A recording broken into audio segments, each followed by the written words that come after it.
Hello students, today's topic is equilibrium of concurrent forces. Equilibrium of concurrent forces. Concurrent forces क्या होती हैं?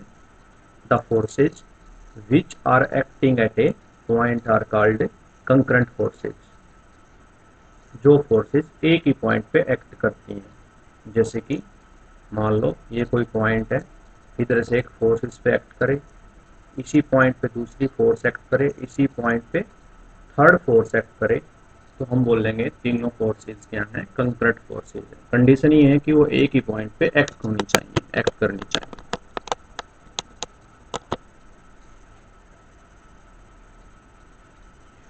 These forces are said to be in equilibrium. तो ये forces equilibrium में कहलाएंगी when their resultant is zero. अगर एक point पे, जैसे यहाँ ओ पॉइंट पे दो फोर्सेज लगी हुई हैं, ओ पॉइंट पे दो फोर्सेज लगी हुई हैं, उनका रिजल्टेंट अगर जीरो है तो हम बोलेंगे these concurrent forces are in equilibrium. That is when they are equal and opposite, और वो इक्वल एंड अपोजिट होंगी तभी तो बैलेंस होंगी। Condition for zero resultant vector. तो अगर हम दो फोर्सेज लेके चले, resultant of two forces F1 and F2, तो इसी ए पॉइंट पे दो फोर्सेज लगी हुई हैं आउटवर्ड डायरेक्शन में, F1 एंड F2। मान लेते हैं R उनका रिजल्टेंट है दोनों वेक्टर का, तो R is equal to F1 plus F2 when F2 equal to F and F1 equal to minus F। मान लेते हैं जो F2 फोर्स है वो F के इक्वल है, और जो F1 फोर्स है वो माइनस F के इक्वल है। तो दोनों का सम क्या हो जाएगा? दोनों का सम जीरो के इक्वल होगा। Then the equation one become R equal to F minus F equal to zero, और हम बोलेंगे दोनों फोर्सेज इक्विलिब्रियम में है। Next topic is resultant of three forces. जब हमारे पास दो से ज़्यादा फोर्स होती हैं, मान लो तीन या चार पांच फोर्स हमारे पास हैं, तो तीन फोर्स का केस हम लेके चलते हैं। पी पॉइंट पे F1, F2 एंड F3 तीन फोर्स पी पॉइंट पे लगी हुई हैं। In figure below three component F1 and F2, F3 are acting at point P. Complete the parallelogram PQRS। अब दो फोर्सेस को लेके चलते हैं, F1 और F2 को। तो पैरेललोग्राम PQRS को कंप्लीट किया, ज्वाइन PR को मिलाया। Now according to parallelogram law of vector addition, PQ plus PS equal to PR। जो PQ है और PS है उसका रिजल्टेंट हो जाएगा PR। Add PQ to both side we have PQ plus PS plus PO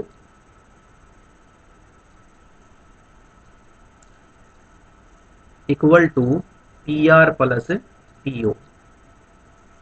If PR is equal and opposite to PO, then PQ plus PS plus PO equal to minus PO plus PO। PO get cancelled और हमें zero मिलेगा। और PQ, PS और PQ F1, PS F2 and PO is F3। तो therefore तीनों forces का resultant हमें zero मिला। It means the concurrent forces F1, F2 and F3 will be in equilibrium when resultant of F1 and F2. Resultant of F1 and F2 is equal and opposite to third force F3. In general, any number of concurrent forces will be in equilibrium when they are represented by the side of a closed polygon. तो ये condition हो जाएगी अगर forces closed polygon की साइडों के द्वारा represent की जा रही हैं तो वो इक्विलिब्रियम में होंगी, taken in the same order. For example F1 F2 F3 यहाँ पे ट्राइंगल बना रहे हैं, F1 F2 F3 F4 5 and 6 यहाँ पे पॉलीगन फॉर्म कर रहे हैं, close polygon and represented in same order. Next topic is impulse या impulsive force.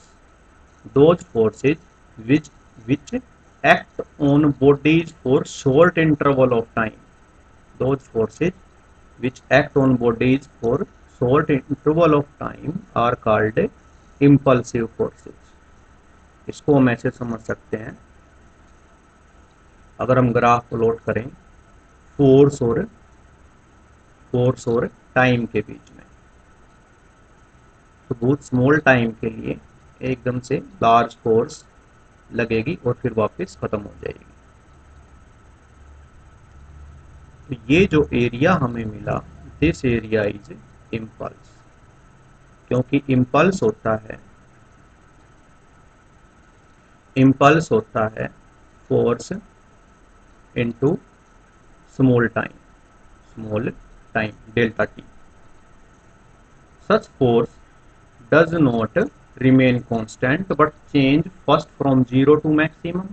कांस्टेंट नहीं रहती ऐसी फोर्स, पहले देखो जीरो से मैक्सिमम तक गई, फिर वापस मैक्सिमम से जीरो पे आ गई, तो इतनी देर के लिए ये फोर्स लगी, and that time is delta t. Then from maximum to zero, in such case we measure the total effect of force. तो ऐसे केस में हम फोर्स का टोटल इफेक्ट मेजर करते हैं, जिसको हम बोलते हैं impulse.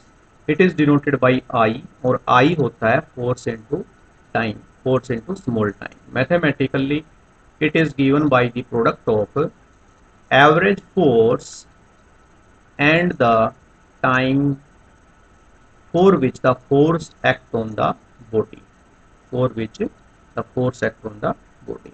impulse is equal to average time into force, या फिर impulse is equal to F into delta t। impulse is a vector quantity।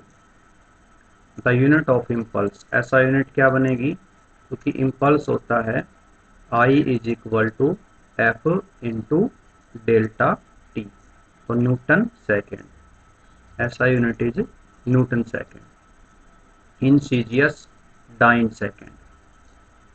The dimensional formula of impulse is m1 l1 t minus 1।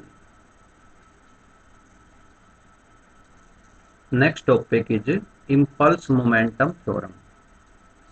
According to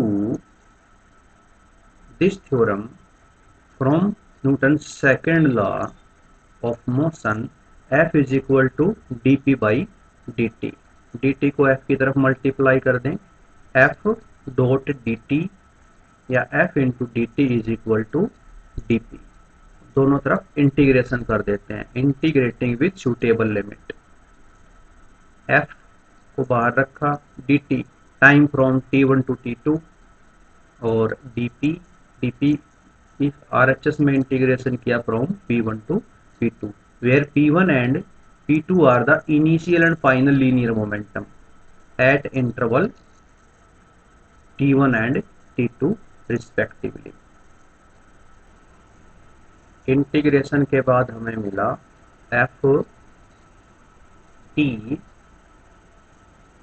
t1 to t2 equal to p